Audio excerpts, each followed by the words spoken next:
are preserving our cherished freedoms by exercising them in spite of ridicule and opposition. The battle to preserve our freedoms is you. You are the foot soldiers protecting our civil rights. You're the Minutemen sounding the alarm against tyranny. You are upholding the spirit of the American Revolution. You are preserving the freedoms that the troops in the desert have a right to come back to. The troops getting shot at in Iraq are not protecting us. We are protecting them and their honor and their freedoms. We, my sisters and brothers, are protecting this nation by speaking truth to power. We're speaking truth to a pack of liars. We must do it loudly and fearlessly and courageously and joyfully, for we are the patriots. And when we speak, this is the truth that we proclaim. This war in Iraq has nothing to do with national security or freedom or democracy or human rights or protecting our allies or weapons of mass destruction or defeating terrorism or disarming Iraq. It has to do with money, it has to do with oil, and it has to do with raw imperial power. And it's based totally on lies.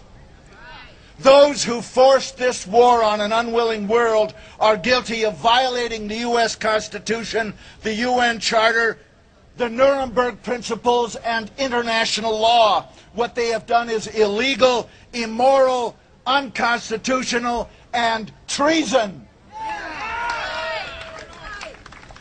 Before this war started, we knew it would fracture NATO, split the United Nations, separate us from our allies, and destroy the great nation we inherited from our fathers who died in World War II.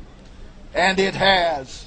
We knew it would make our beloved country feared and hated, an outcast from the world community, a pariah among the peoples, and the #1 rogue nation on earth. And it has. This is nothing but treason. We knew this sadistic corporate war would incense the Arab world, provide thousands of new Osama bin Ladens, and enormously increase the terrorist threat. And it has. We knew it would further endanger the American people and the British people and destroy our national security. And it has. This cabal of neoconservatives from PNAC who planned this war, Cheney, Rumsfeld, Wolfowitz, Libby, Pearl, Jeb Bush, even before W became president, they told us why they had to do it. They said, we need to occupy Iraq permanently in order to dominate Iran, Syria, Saudi Arabia, and the southern Russian republics around the Caspian Sea. We need to control the entire Middle East and all its oil. And as other speakers have said, they knew the American people wouldn't stand for it, and they said so in their documents. And they said, unless there's that new Pearl Harbor. Well, 9/11 did supply that, and we've been lied to not only about the war, but about 9/11 itself. They ignored the warnings. More than that, we have mounting evidence that at least they made it impossible for those planes to be intercepted. If our government had merely did nothing, and I say that as an old interceptor pilot, I know the drill, I know what it takes, I know how long it takes, I know what the procedures are, I know what they were, and I know what they've changed them to. If our government had merely done nothing and allowed normal procedures to happen on that morning of 9/11, the Twin would still be standing and thousands of dead Americans would still be alive. My sisters and brothers, that is treason.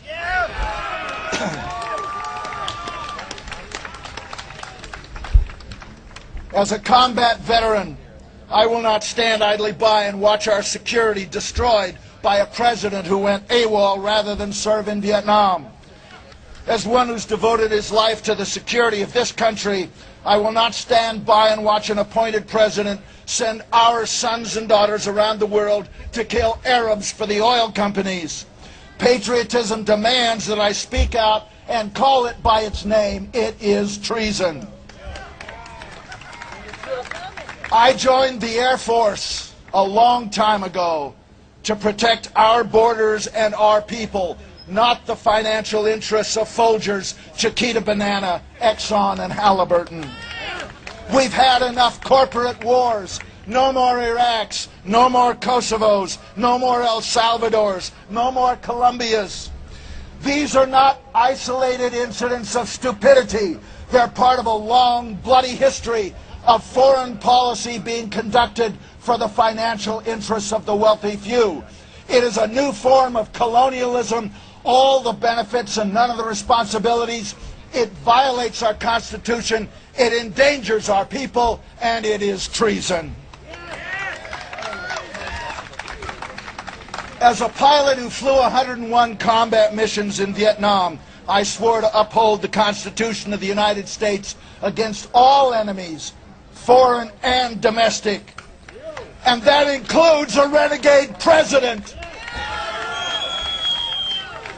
It's time for George W. Bush, Dick Cheney, Donald Rumsfeld, Condoleezza Rice, and the whole oil mafia to be removed from office and indicted for treason.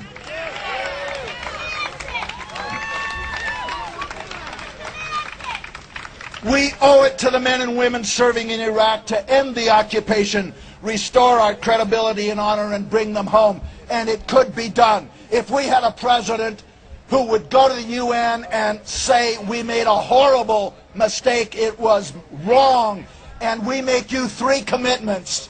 1, we give up all rights to Iraqi oil. 2, we give up all rights to the rebuilding contracts. If Haliburton wants a contract from you, they have to bid on it like everybody else. And they have to hire Iraqis to do the work for a change. Number 3, we give up all rights to those 14 permanent military bases we're building in Iraq at this time. Now, the people in the White House are not going to make those commitments, so they have to go, and all the puppeteers with them. You know, we are the people and we are sovereign. We are the patriots, and the whole world is with us. Everywhere in the country that they have a free press, all over the world, people know the facts, and they are with us, not the people out there, not the deadheads, not the know-nothings, not the chicken hawks. They're with us. Don't let anybody intimidate you into silence. It's time for all of us to speak truth to power. Our sons and daughters are being killed. They're being maimed by the tens of thousands. They're being poisoned by depleted uranium by the hundreds of thousands. Their children are being born with birth defects, horrible birth defects at an alarming rate. We're being lied to about all of that as well. Our sons and daughters in uniform are being dehumanized, emotionally damaged, psychologically destroyed. They're being made not just to kill, but to hate. Those who return are prone to domestic violence, divorce, and suicide. The lies, the killing, and the destruction of our young sons and daughters must not continue. We must end it. Patriotism demands that we speak truth to power and that we support what's left of our troops by bringing them home now. Together we can do it. We can get the truth out there to the American people. We're on the verge.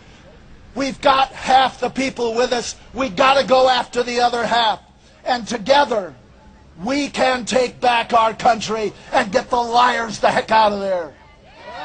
God bless America, and God grant us regime change in Washington, D.C. Thank you very much.